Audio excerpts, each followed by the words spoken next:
I want to talk a little bit more about Mars and the whole ancient alien agenda and the slow and steady brainwashing of humanity to think that the Earth is dying and eventually they're going to have to evacuate us over to Mars. It's another case of the grass is greener on the other side type deal, you know what I mean?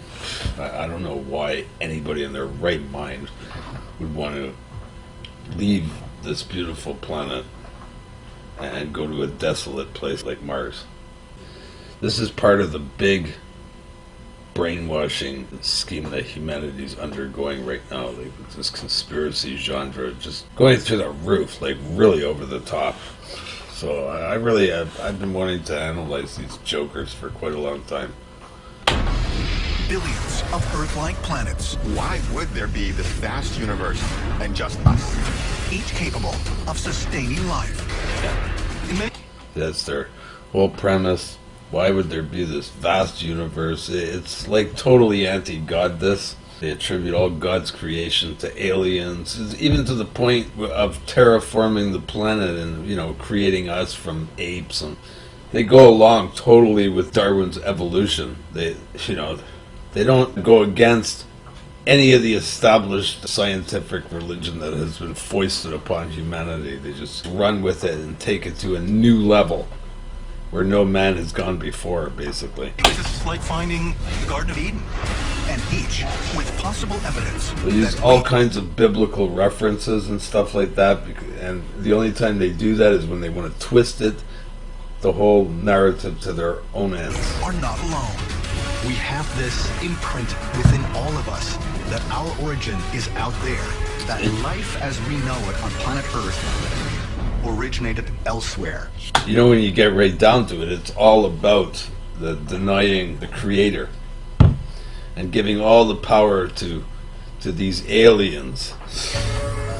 Since the dawn of civilization, mankind has credited its origins to gods and other visitors from the stars.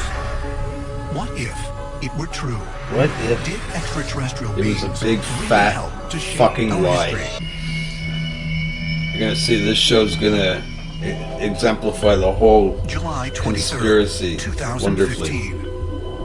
I got it all wrapped up in here. Of observing over 150,000 star systems within the Milky Way galaxy, NASA scientists using the Kepler telescope discover what they believe. There's a lot of speculation these days showing that everything that NASA shows us from space is total CGI, Disney Wonderland stuff, and it's possible that none of these satellites actually exist because they can't exist, because they can't maneuver them, because they can't thrust them against the vacuum of space.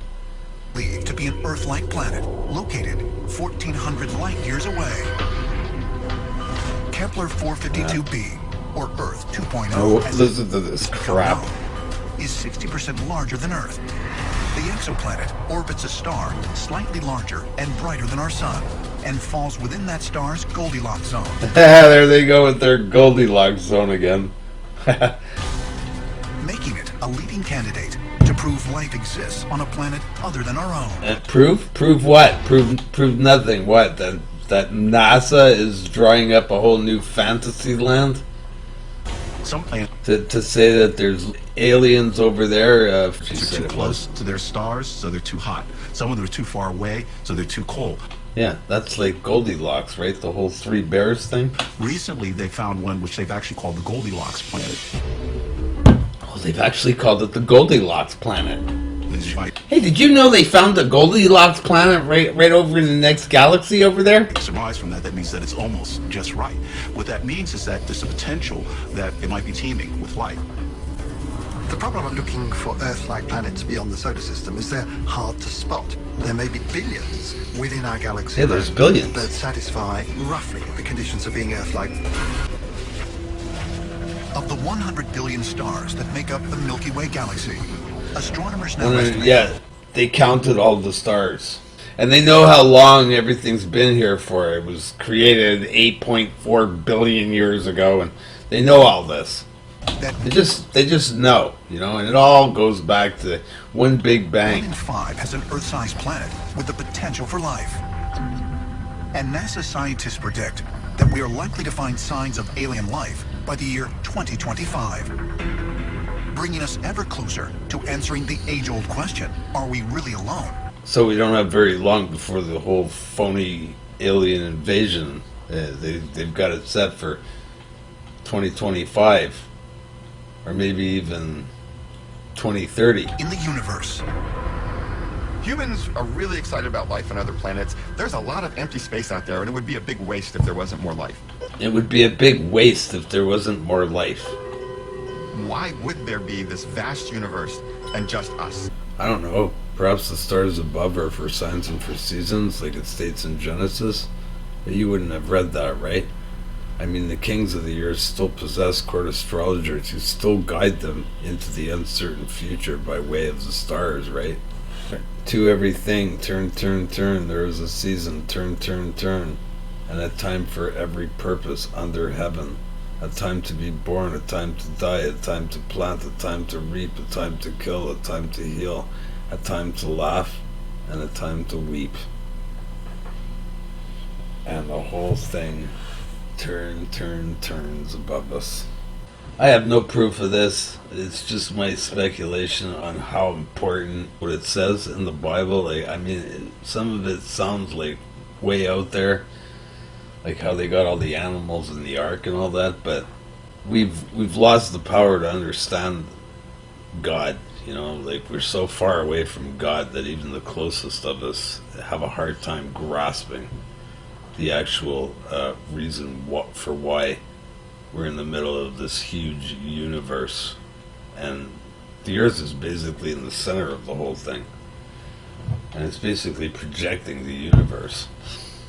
I know that sounds crazy, but I think that's what it's doing. I'm pretty sure NASA and the people that create this ancient alien fantasy world, they know this. They know the actual nature of space. It's just that they want you to believe a total lie, like everything else about our society. It's all about believing a big lie. Our society is becoming more and more like that. I find people today are proud to be ignorant. They're gleeful of their ignorance. And the only time they like to say that they're being educated is when they're watching Ancient Aliens. The people that create this thing know this. They need us to believe in something completely opposed to the actual truth. Forever, people have wondered, are we alone? Is there life out there? Are there other intelligent beings? And that's why we're so insistent upon searching for another Earth. Yeah. They spend I think huge there's that amounts of need time. to realize that we're not alone in the They're universe. desperate. We want answers. We're going out into space because we want to find out, are there other beings George out there Norrie. like us? Yeah. in 1961, radio astronomer Frank Drake was the first to publicly propose a mathematical argument for the likelihood of the existence of intelligent extraterrestrial life in the galaxy. Frank Drake developed an equation that took the probability of different things happening, having the right type of sun, having the right type of planet, how many planets and stars there were, and made an estimate of how likely life would be. The Drake equation would seem to logically predict tens of thousands of civilizations out there. So arrogant, eh? Humans are so arrogant, they think they can sum up God's creation with a formula. So Frank Drake took the time to come up with a formula for how the universe is so populous, when I think it would have been time better spent for him if he would have applied his mathematical savvy to some of the amazing mathematical coincidences which are too numerable to mention right here near the Earth.